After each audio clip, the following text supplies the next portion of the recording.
I do really want to take some time here at the beginning to just give updates on my work and how it's transforming. I have not taught for a month now as my family took a vacation to Zion for 2 weeks. We road tripped. I spent the full moon in Zion National Park, which was very crazy, beautiful, all that stuff. But and since the June new moon, a lot has happened here as far as just engaging with our local communities in the water. And so I really just want to speak to that because my business itself is turning into what's called a social enterprise, where it has very much a mission of establishing sustainability in our communities and doing it in a way that's tied to social justice. And so it's turning into this really beautiful, unique combination of health and wellness that we get through the yoga practice itself. And then it's combining it with civic engagement. And so it's this way where just by showing up together in community, like in this space, you're helping the work that I'm able to do in our local communities to support the women-led, indigenous-led fight to protect our water here in northern Minnesota. Okay, and so as we're completing the cycle of the strawberry moon, which was the previous moon cycle, the one that's just ending, it was all about this idea of reconciliation, right? Of inviting everybody home, regardless of differences, and really just letting go of judgment and self-righteousness and just being really open to this idea of reconciliation. As we now move into this next moon phase, right, the Anishinaabe believe that this now 7th moon of creation is the raspberry moon. And it's a time where we learn gentleness and kindness as we reach through the thorns of the brush to get the sweet, sweet fruit, right? And it just plays so great off of the last month and the idea of reconciliation, especially with this movement that's being led by these Anishinaabe women leaders. Like in Anishinaabe culture, the women are the protectors of the water. And so we had this direct action, it was June 8th, right? And we expected it to just be like this one day of thousands of people converging and drawing attention to it in that way. And what ended up happening was that the Clearwater County Sheriff allowed us to take the easement. He allowed the Indigenous women to set up camp on one of the Enbridge drill sites. There is 22 drill sites across these rivers in Minnesota. And so we have these camps like set up along a lot of these drill sites because I'm just trying to speak through my emotion here. But because in treaty rights, right, this is all ceded land and ceded territory. So treaty rights state that the Anishinaabe maintain rights to hunt, fish, gather, and have ceremony. And so we set up camp at one of the first Enbridge site that's going to go underneath the Mississippi headwaters. And they were able to have ceremony there for 8 days before Enbridge served them an eviction notice. And because of the work we were able to do with the Clearwater County Sheriff, he's open to really establishing this idea of all of us starting to really understand and honor what treaty rights mean. And so he came and verbalized to the camp that they had until 5 on a certain day to get everything out. He allowed these Indigenous women to leave on their own terms. They got to leave the easement in ceremony with their drummers and their singing. And then 50 of them got citations so that they can take this fight all the way to the Supreme Court. Because basically what's happening is that State law says that there are certain things, such as trespassing, that they have to enforce. But in federal law, treaty law, Article 6 of the Constitution says that treaty law is the supreme law of the land. And so it's this fight that's really being played out in the legal system. Meanwhile, Enbridge continues to drill. And they had their first frack out this week. And so we're starting to already see damage to the waterways and certain things where the DNR is supposed to be watching and collecting water samples. That's falling on us as volunteers to make sure that's happening. And so it's just a lot, right? There's a lot, and there's a lot of misinformation, and there's a lot of stories being told. And so I really wanted to make sure that I'm also sharing, right, the positive story and the story from those of us that were really there and present through the ceremony, through the nonviolence, through the community healing that's happening. And so on the night that the campfire light fire, the ceremonial fire was extinguished, the Rise Coalition here, which is the women Indigenous led, one of the coalitions, gave us all tobacco ties, which in Anishinaabe culture is a symbol of when you ask someone for help, you give them a tobacco tie, right? And so many of us took these tobacco ties to help, right, with this fight that in some ways seems very uphill, like everything's stacked against us when it comes to money and legalities and the way that laws are written to punish certain people.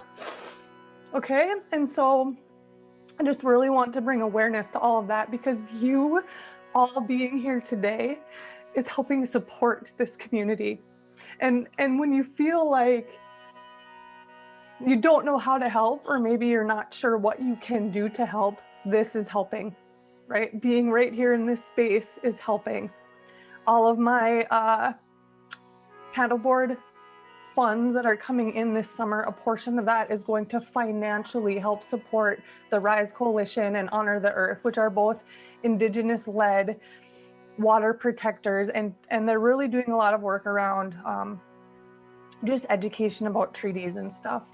And so being here, you all are a part of this. And so I really, really, from the bottom of my heart, want to thank you for being here and just kind of being a part and holding this space with me so that we can heal together, and we can,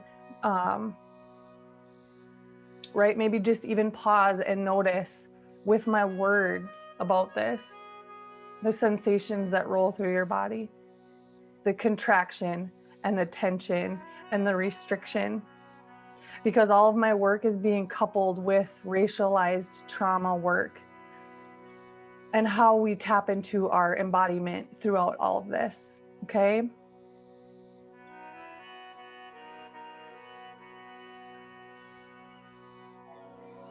So as we move into this raspberry moon phase,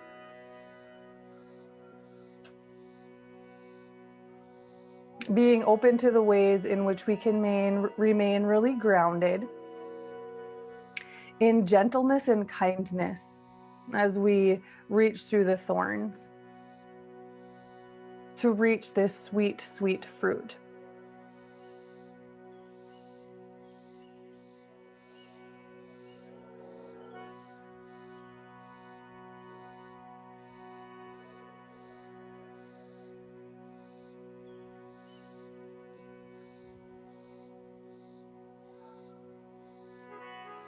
Really understanding that this yoga practice is a both and. Yes, it is an individual healing journey. It's a way that liberates us from all the ways in which we hold ourselves back. And it is also a tool that can help us bring healing to our communities, liberation to oppressed peoples, with love, gentleness, and kindness.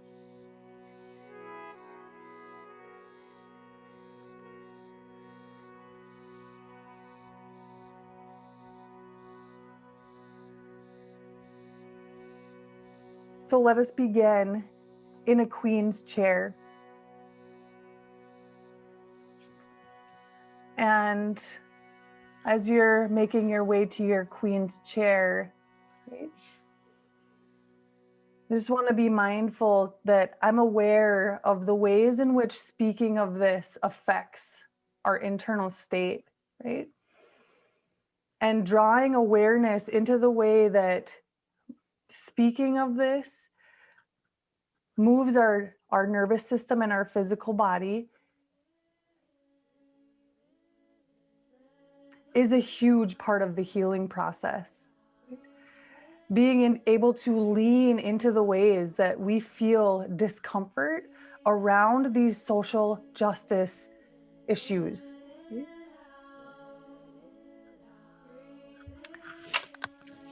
If you want to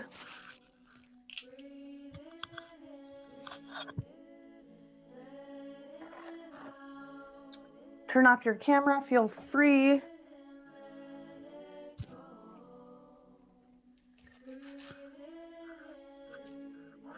As you arrive in your queen's chair, close your eyes.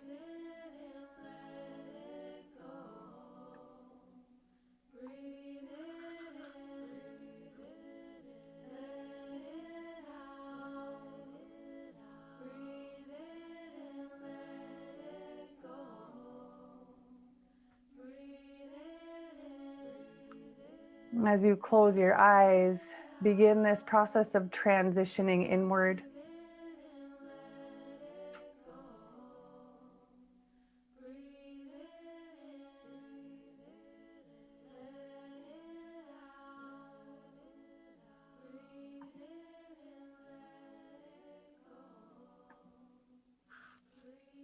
No hurry or rush.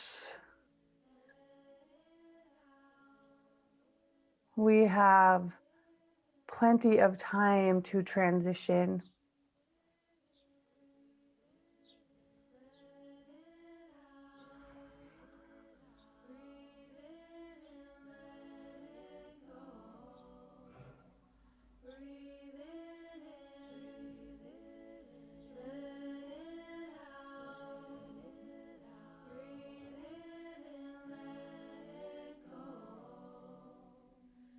Begin to notice the quality of your energy this morning.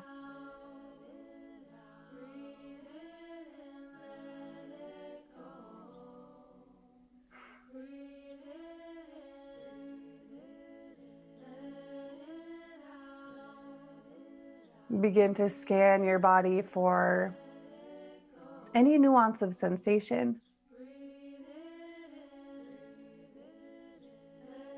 Do you have any pain that is palpable?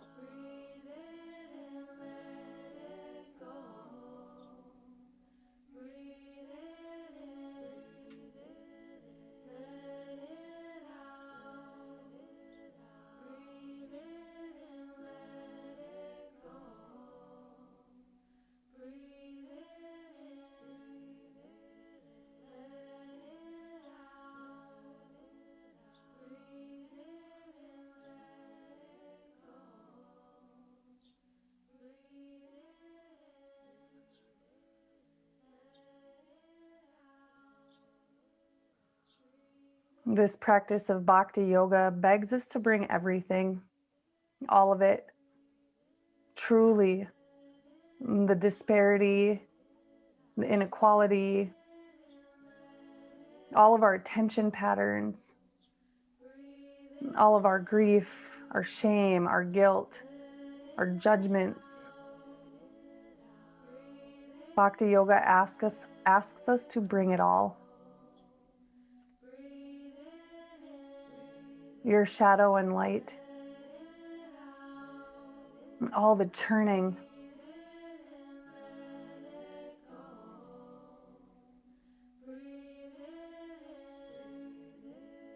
As we move through this practice today, if the poison comes up, it's already there. Let it come up. We're going to turn poison into power.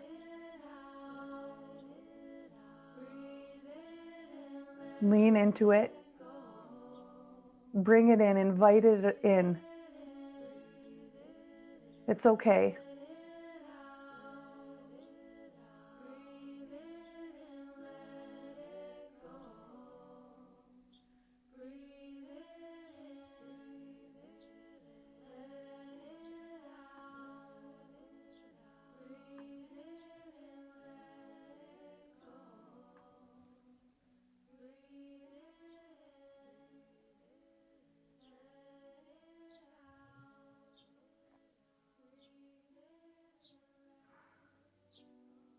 And if it feels comfortable and good to you, go ahead, bring one hand to your belly just above the navel. And your peace fingers, first and second finger to the space between the brow or that third eye.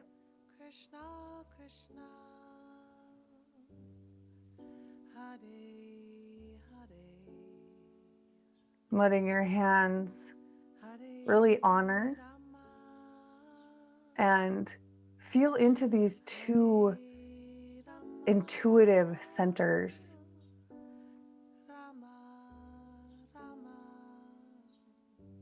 The inherent and innate intelligence of your gut,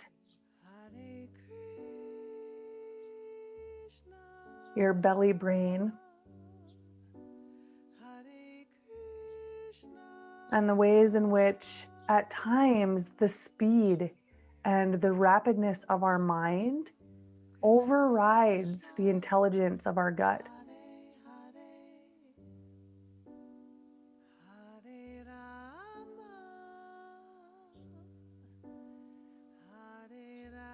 Such wisdom.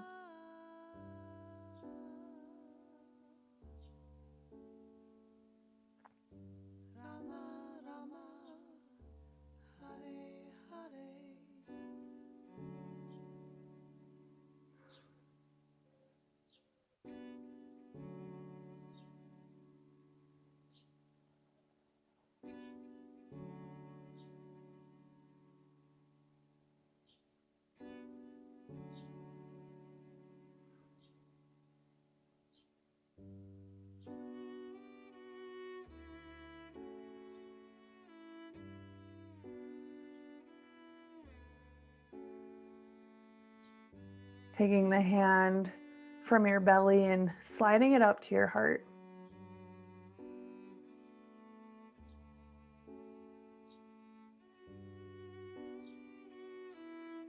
All that you see, all that you perceive, your stories and visions and dreams, let them connect to your heart.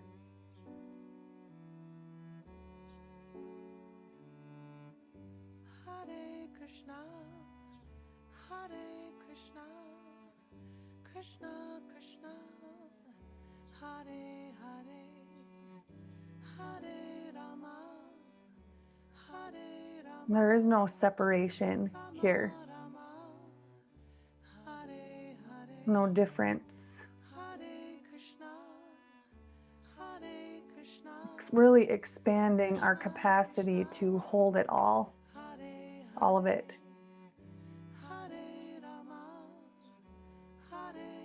Taking the hand from the forehead and resting it on the heart as well.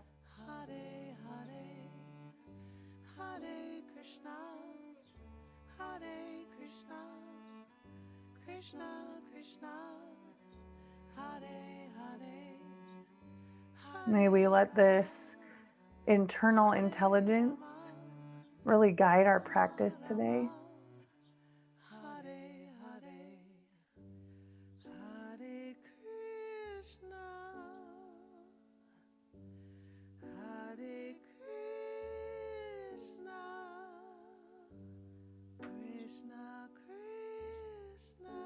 And on your next round of breath, take a smooth inhale. As you exhale, let's sigh it out the mouth and maybe even add a sound to it, right? 2 more of those. Feel the relief and the release with that out breath.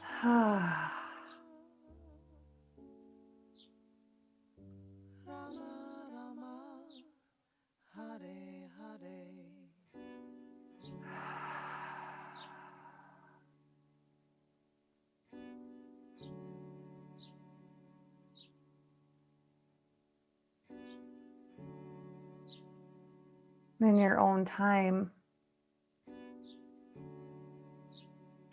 hands can help ease the knees up. Beginning to transition toward your side body.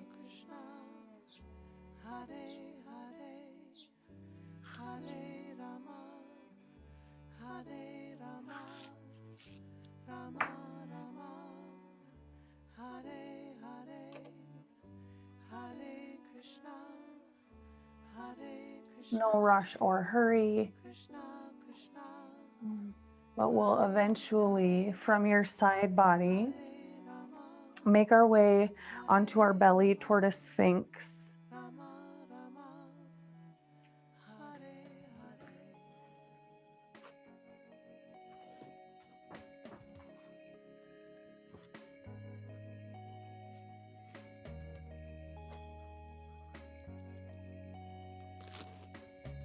Gentle on that low back if it feels creaky. Elbows come underneath the shoulders. Forearms stretch forward. You can gaze up, or you can support the head in some way. The forehead, the chin. If all of that feels too deep, maybe just elbows wide.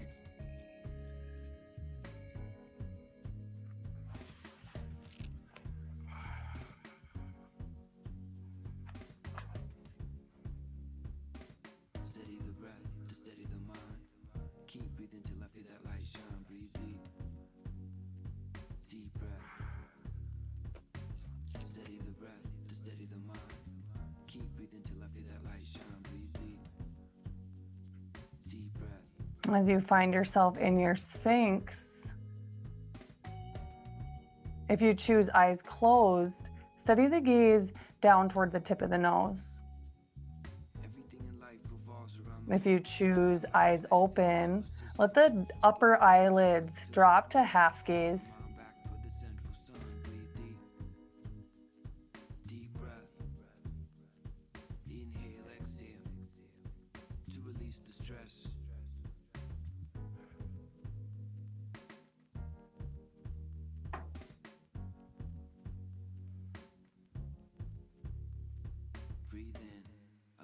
Through my skin, absorbed in the force as it begins to spin my mind, turn it back toward the one, a 360-degree revolution. Breathe deep, deep breath, inhale, exhale, to release the stress. Notice if your breath can find the low ribs, the back low ribs. Breathing into that kidney band. All the ways in which our fight, flight, freeze response is triggered.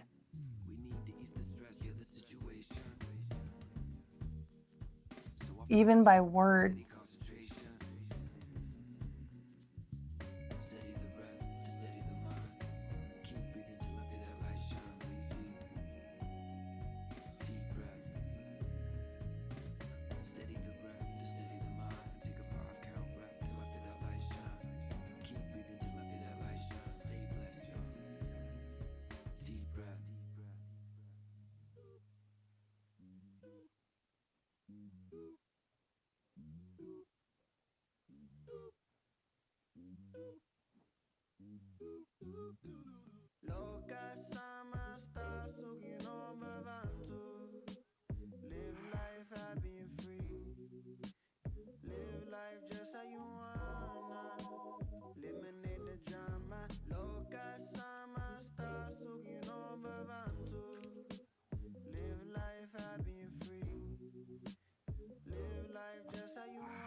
On your next exhale, let's lower our upper body down. Slide the hands under the shoulders. You can let your forehead tap just for a moment.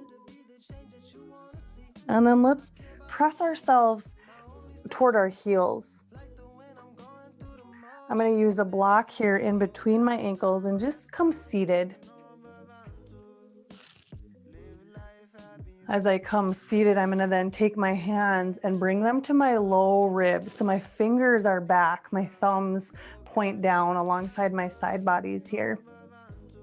And then notice how when I do that, I start to almost arch my spine forward. Let my spine come back into my hands. Feel my navel tight. Let's close our eyes here. Find the breath into the hands and let yourself open into the support of your hands.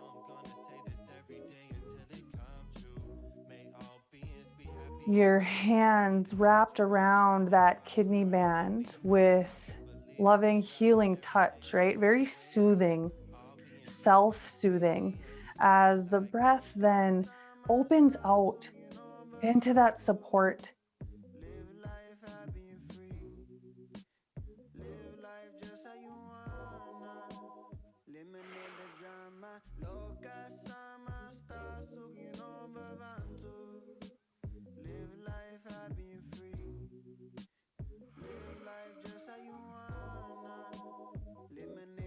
The gripping and the grasping and the holding on.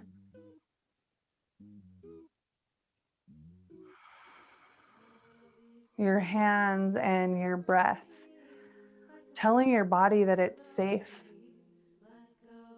and that you trust it.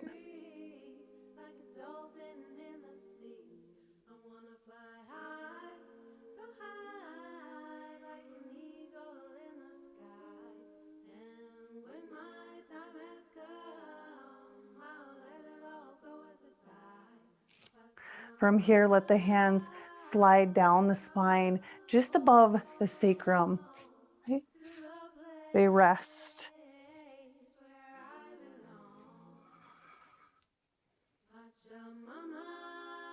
Breathe into those hands.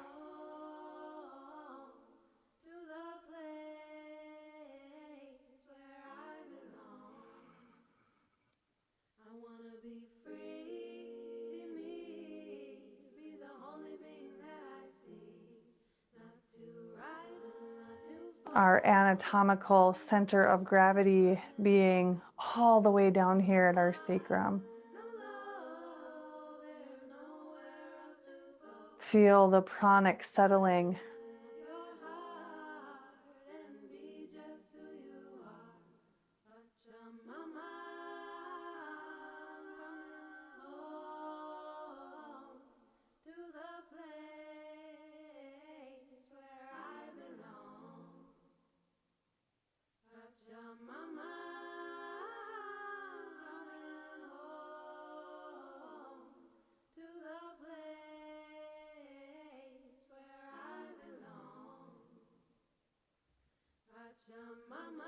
And we'll go ahead and slide our hands up our side bodies, right?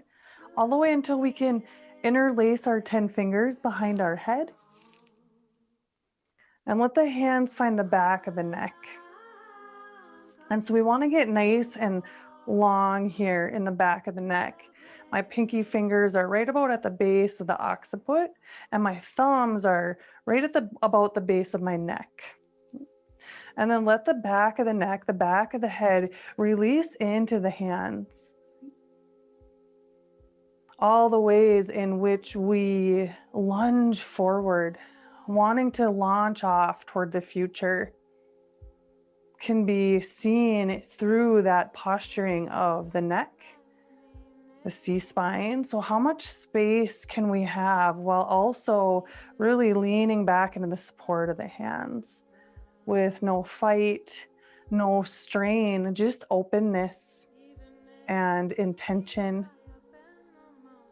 There's this simultaneous clenching for many of our nervous systems when our fight, flight, freeze is triggered. Almost instantaneously, there's a clenching in the throat, the jaw, the neck. Again, just letting ourselves be supported. Learning how to self-soothe.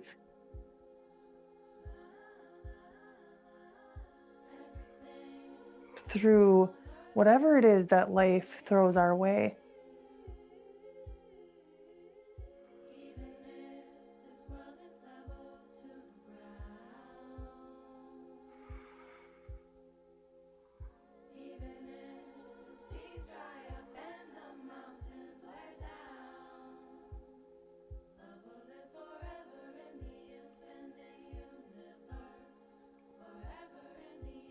On your next inhale, release the hands. Let them open and reach upward to the sky. And then let's bring both hands to the front of the throat.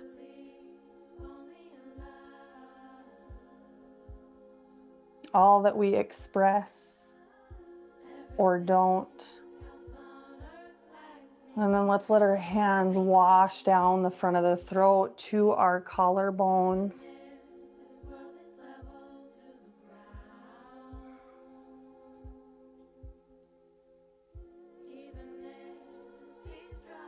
All the ways in which our fight, flight, freeze triggers, and it's hard for us to communicate clearly or with gentleness and kindness.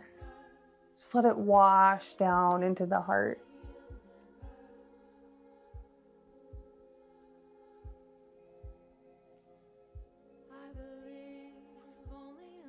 And then let your hands rest right on that heart space for a moment. And let your sternum and your collarbones maybe feel broad, expansive across the front of the chest. And yet your hands provide this energy of moving down and in. From here, interlace your 10 fingers, thumbs up, hands rest on the heart, thumbs are right by those collarbones. Into this Vajra Pradama Mudra. Close your eyes. This Vajra Pradama Mudra has a fierceness to it. Vajra is like this thunderbolt, and in a sense, this immediacy where we are clear, direct, toward the heart and from the heart.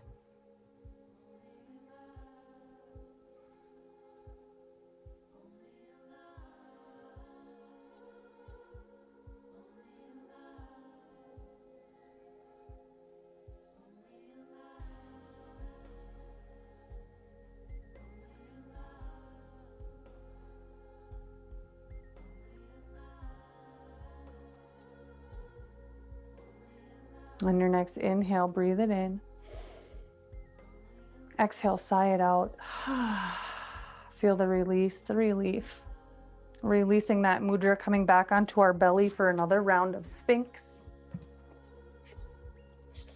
This time, if you wanted to go deeper, you could come towards seal, hovering those elbows. You could keep the elbows down and bend the knees, pulling the heels toward the sit bones. Either eyes closed, drishti at the tip of the nose, or eyes open, upper eyelids drop to half gaze.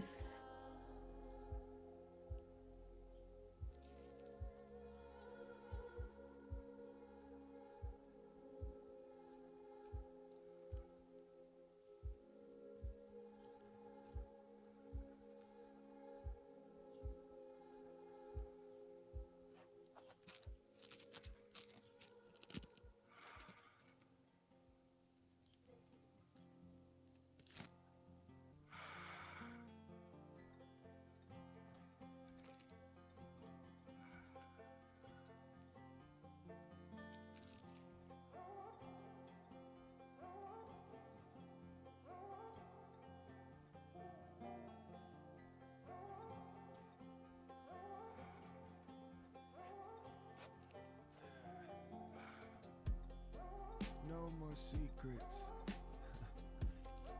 Come as you are. All of it fits just right. Heart to heart. There's no tradition. Nothing by the book. All you need is courage. Have the strength to look. There's no more pretending.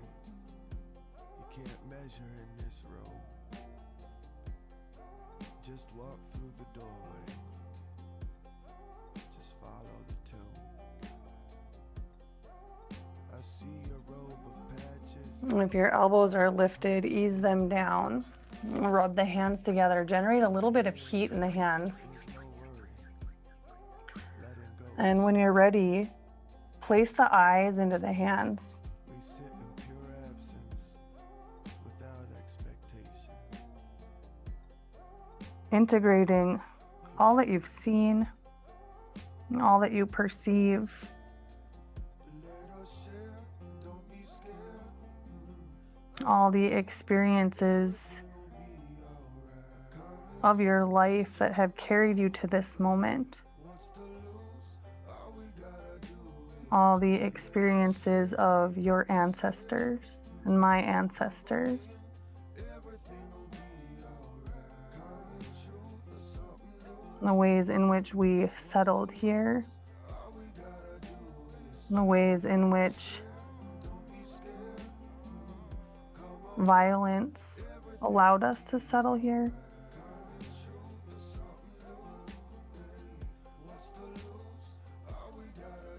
Honoring it so that we can grow up, out, and through the trauma together.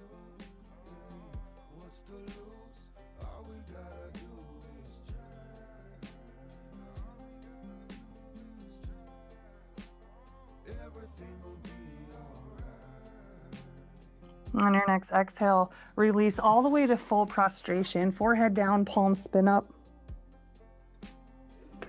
Laying that center of your brow down on the earth.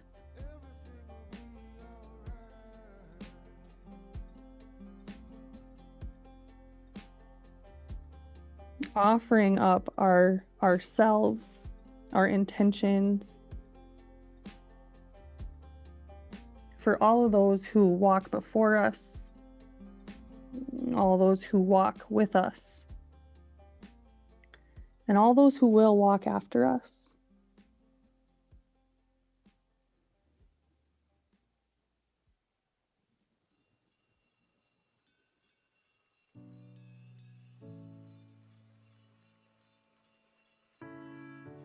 Hands slide back under the shoulders, and as you're ready, press up toward a tabletop. Let's just take a little counter movement time. Maybe it's a child's pose. Maybe you need some cat-cow for the spine. Maybe you feel frisky and want a down dog. Whatever you're feeling, we'll just take a few moments.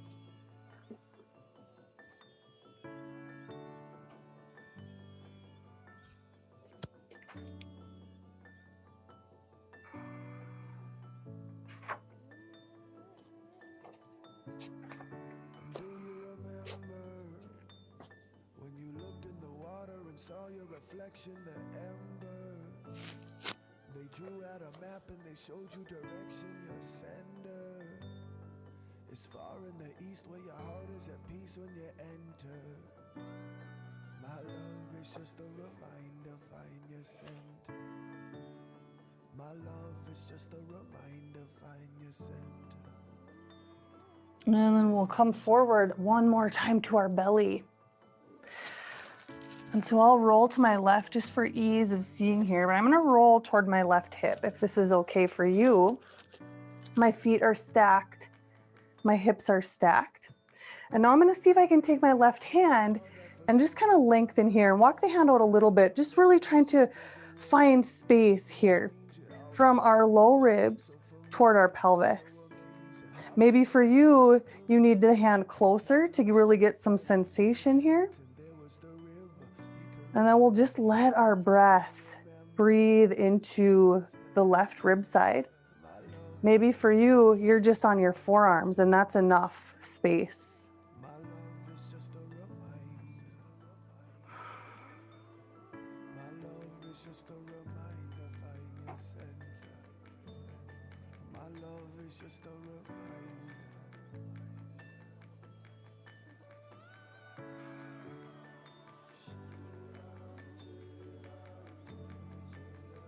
The more we can open up the muscular tension around our gut, around our kidney complex,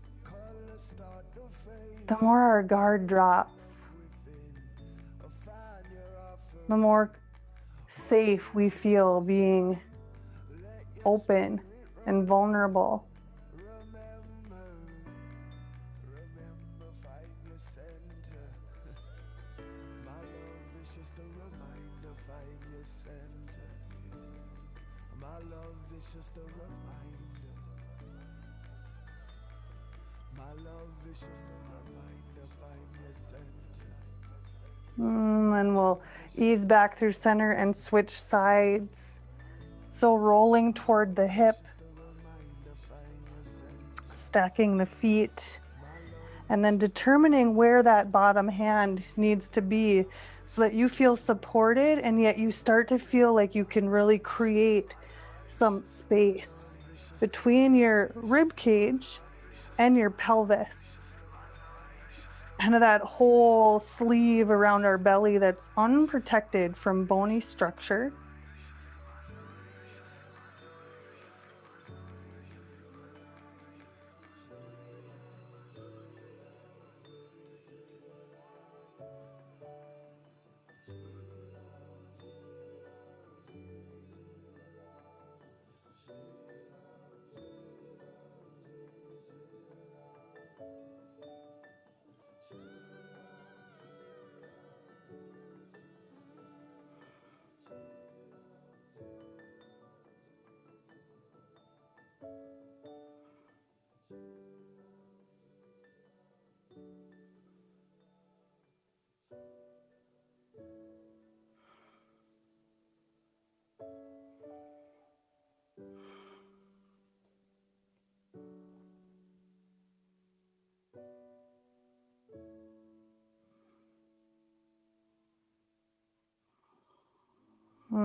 Easing yourself back through your center. And then let's again counter move. Maybe some more side little bends out of your cat-cow would feel good. Right? Maybe a child, maybe a puppy, maybe you're looking over the shoulders. Really just letting it be intuitive.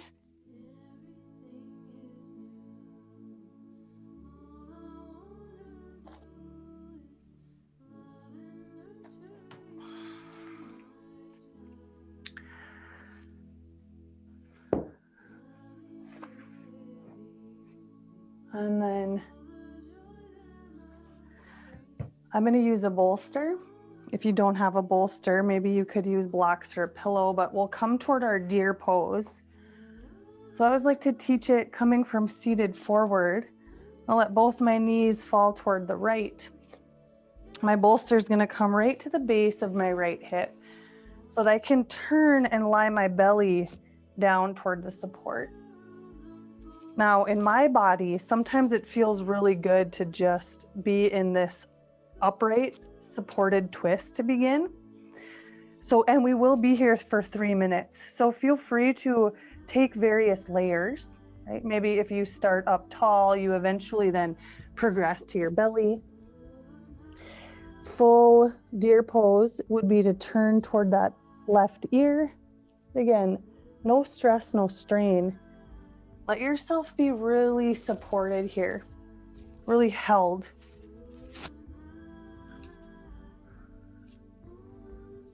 Not only by the supports, the physical supports that you have, right? But by this community that we're creating here. The way that we are dotted around the map, linking up connection around the map.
As you wring your body out here, as you twist it out,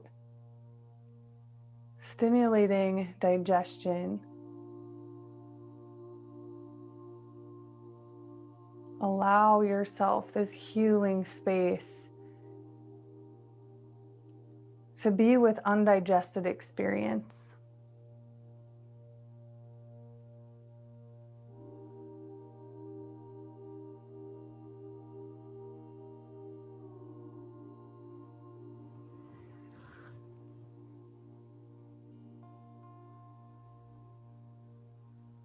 In a culture that really holds up achievement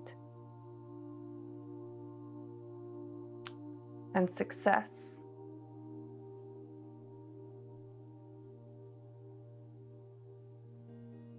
we so often forget this space of digestion, these feminine qualities of moving as slow as honey.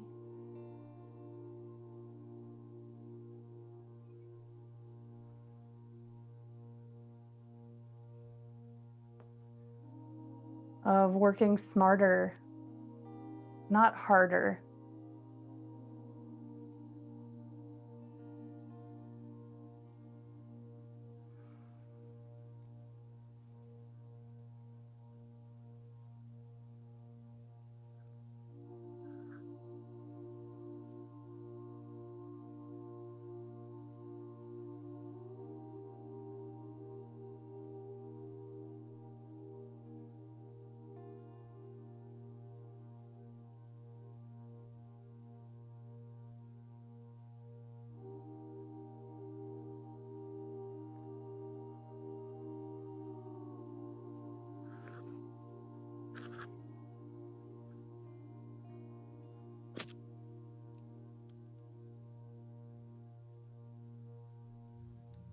As you're ready,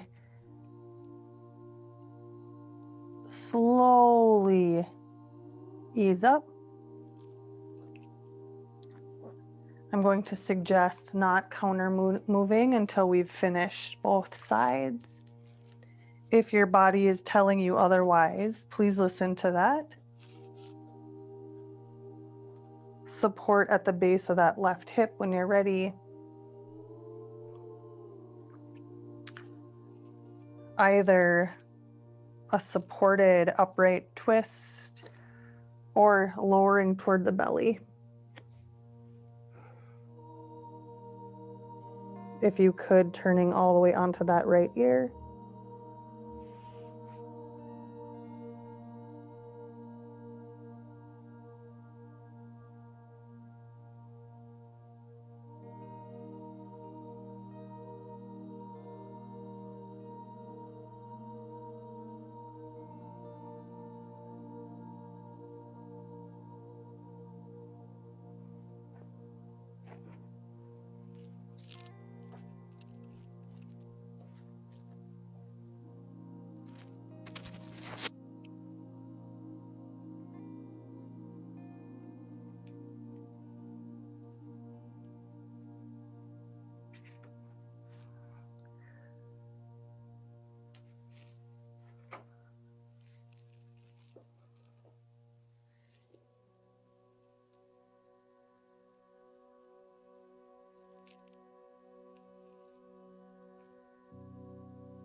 As you continue to wring yourself out in this stimulation of your digestion, we'll just ask that you consider the ways in which epigenetics is starting to really prove that experience is passed down through our DNA. And that the traumatic experiences that our parents felt, our grandparents felt, our great-grandparents felt, our great-great-grandparents felt, has been passed down through generations.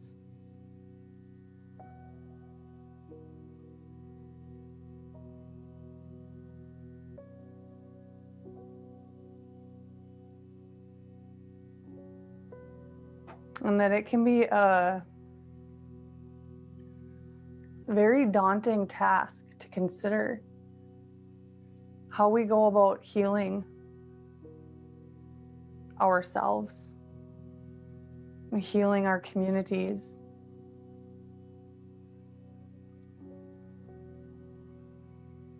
But that the magic is in our body.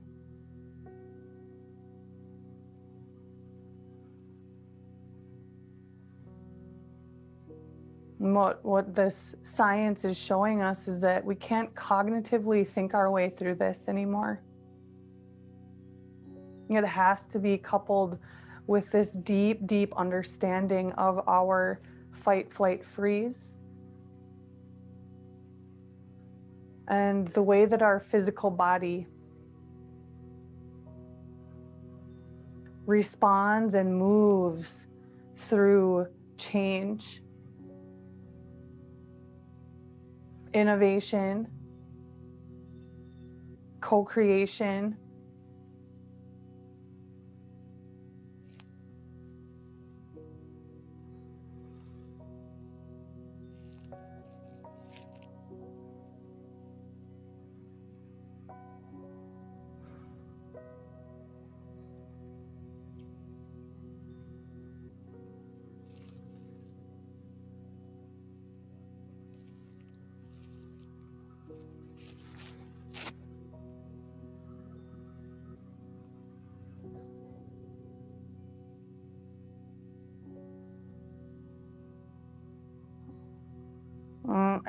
as you're ready, we'll gradually again ease ourselves up. If you need some counter movement, windshield wiper of the legs, reverse tabletop, anything else that might feel good.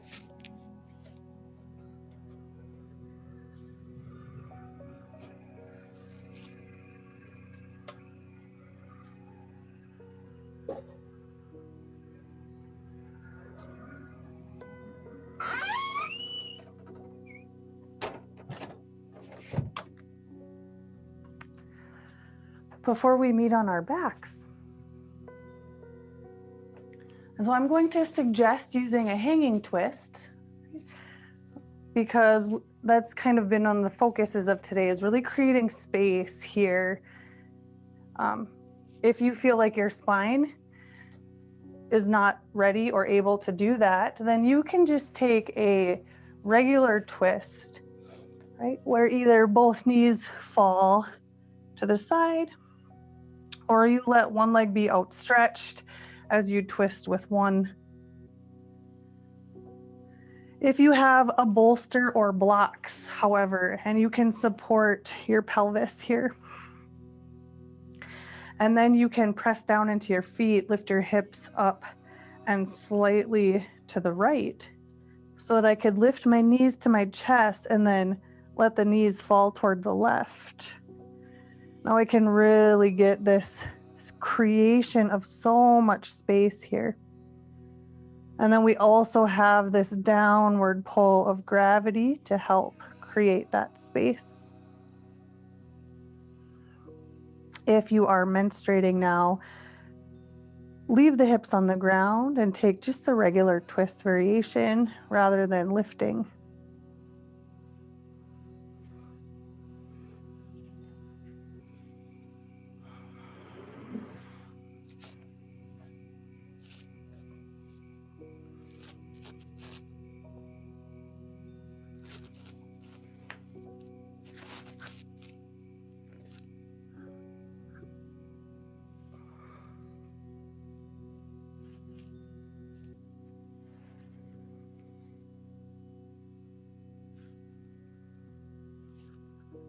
In Resmaa Menakem's book, My Grandmother's Hands,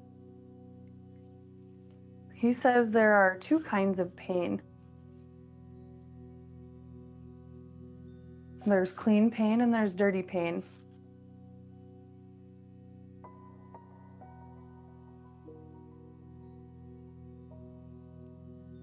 Clean pain mends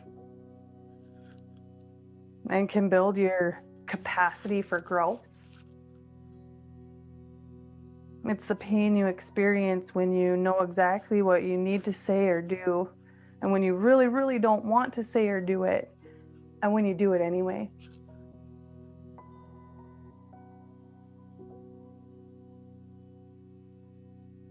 It's also the pain you experience when you have no idea what to do. When you're scared or worried about what might happen.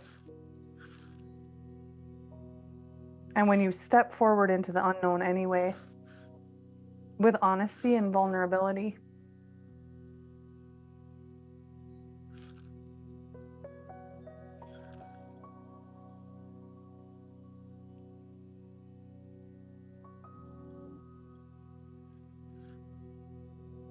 Feel the tension, restriction, and expansion. Hold space for it all.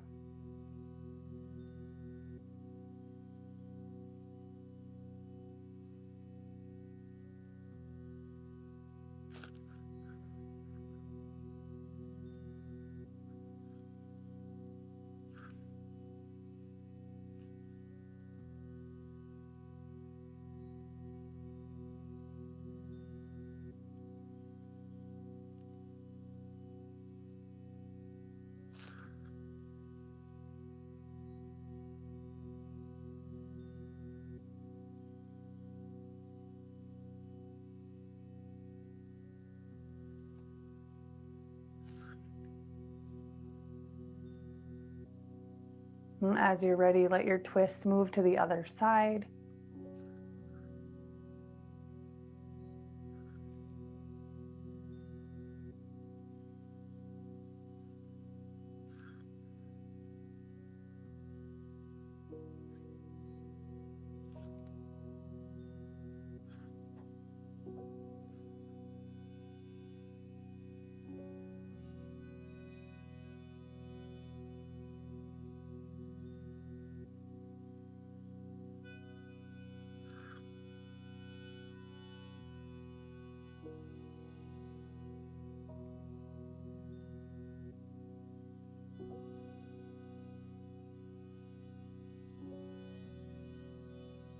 Your yoga practice gives you this sweet, sweet gift of a space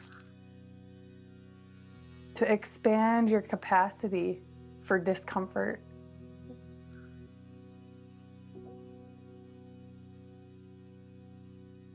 Because experiencing clean pain taps into inherent resilience and coherence in a way that dirty pain does not.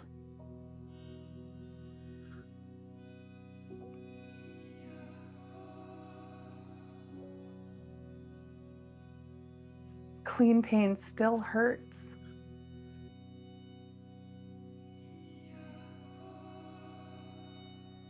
But it enables your body to grow through difficulties.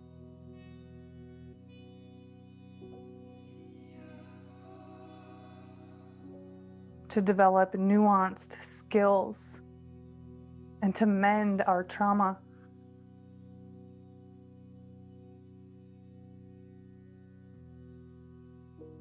Feel the tension, restriction, and expansion.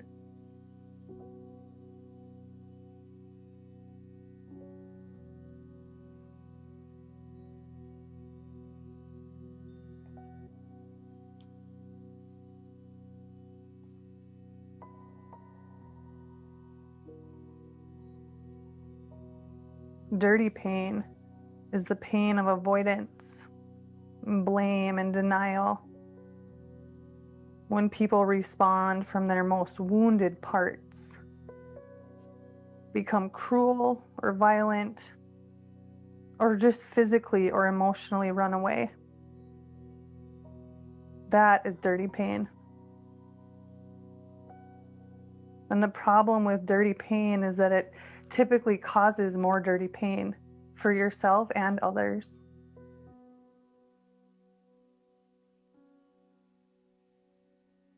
Breathe into the places of tension, restriction, and expansion.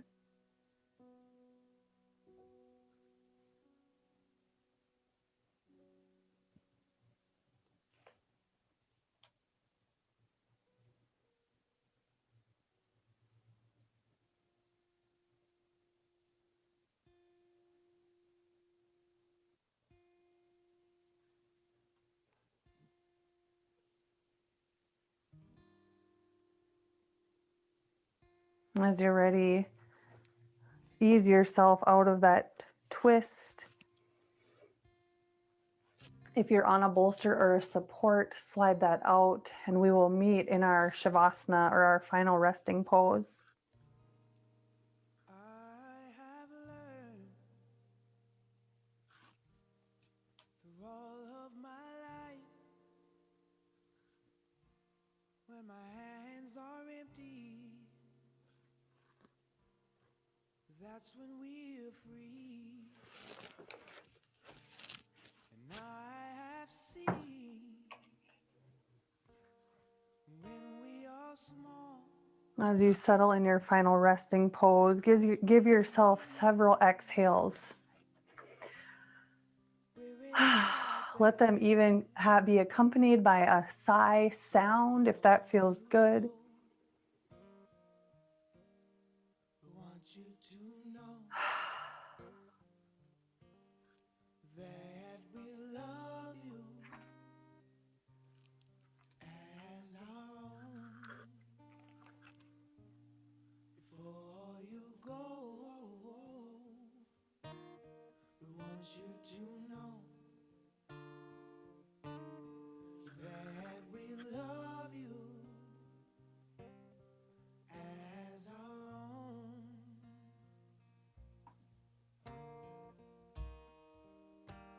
It seems like so many days that we live, all of this pain, all this confusion will get you down.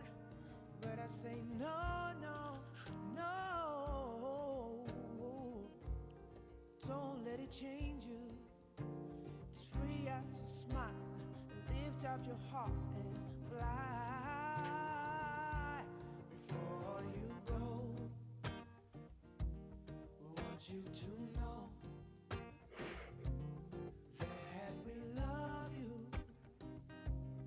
as our own. Before you go, we want you to know that we love you as our own. Let it whisper, whisper. Let it whisper, whisper. Let it whisper, whisper. Yeah, yeah. Let it whisper, whisper. Let it whisper, whisper. Let it whisper, whisper. Oh, before you go, we want you to know that we love you as our own. Before you go, we want you to know that we love you as our own.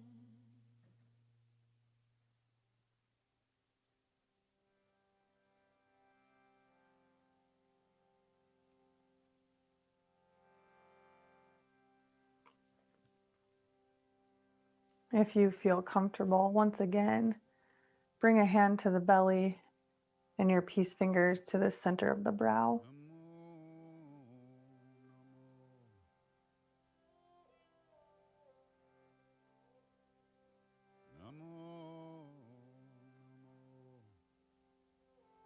Connecting this story maker of our mind. Yes, the story of our life is important, but it's not everything. And it's not always correct. Tapping into that belly brain,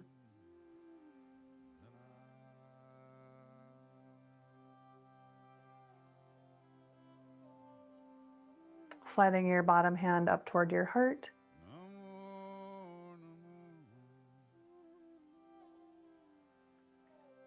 Connecting, thinking and feeling.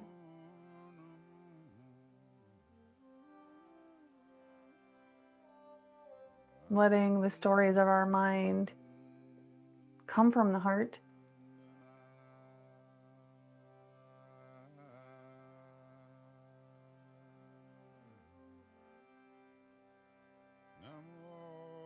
And both hands can come and rest on your heart space.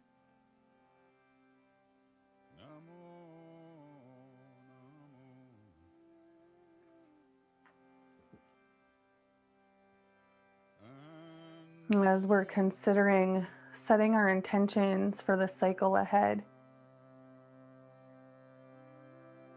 how will you remain rooted in gentleness and kindness as you reach through the thorns to grasp the sweet, sweet fruit?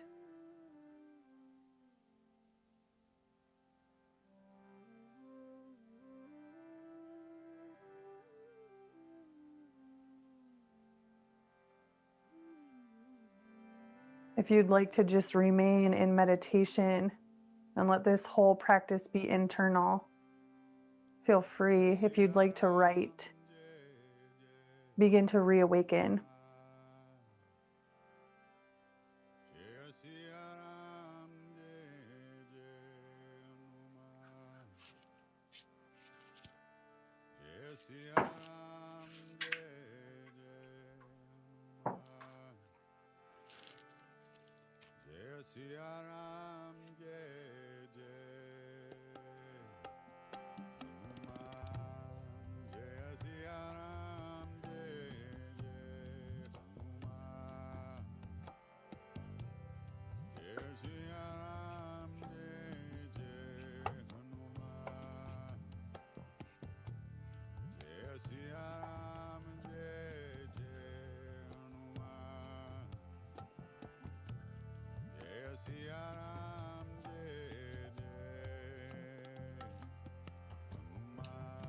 Your intentions can be very specific.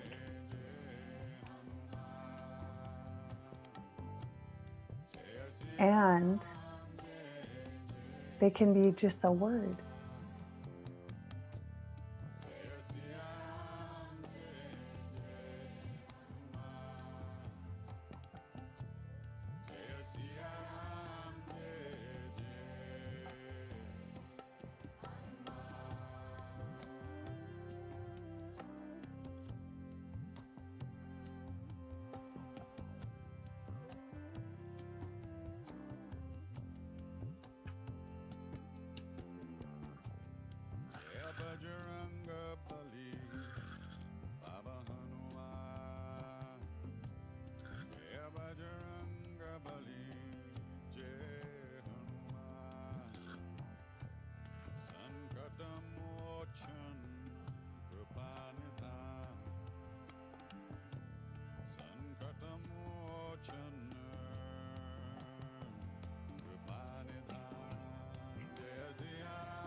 If anybody feels called to share your intention verbally, feel free to unmute.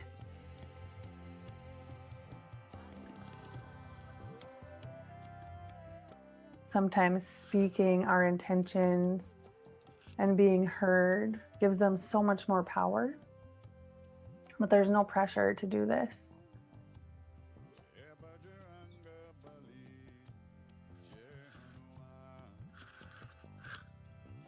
Push through the berries, or push through the thorns into the berries, into the fruit.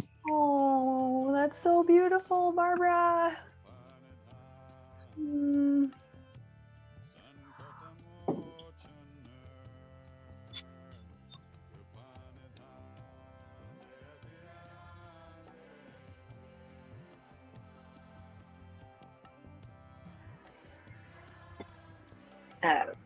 My intention is that I uphold gentleness and kindness by giving myself permission to feel. Mm.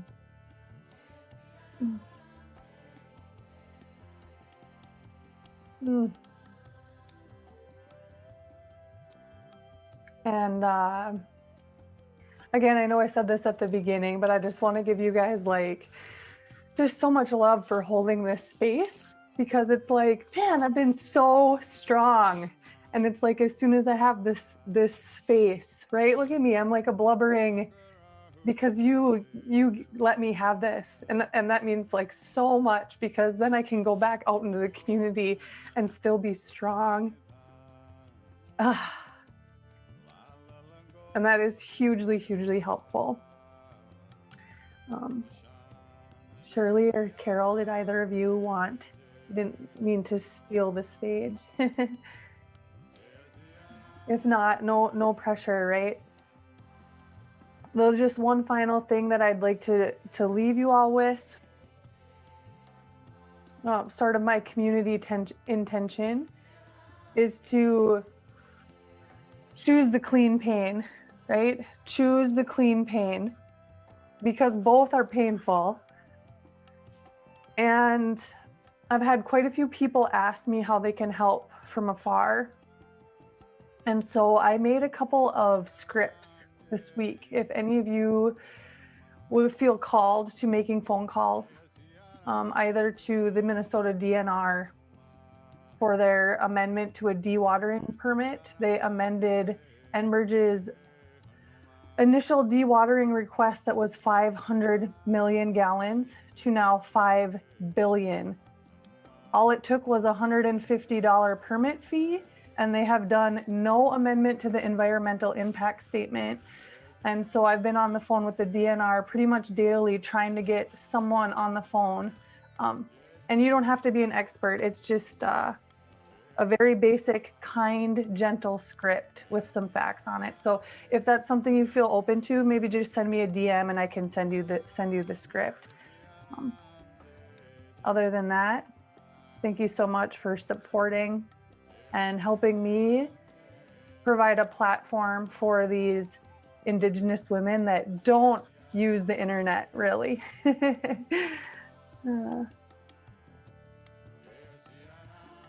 So I'll leave you with Loka Samasta Sukino Bhavantu.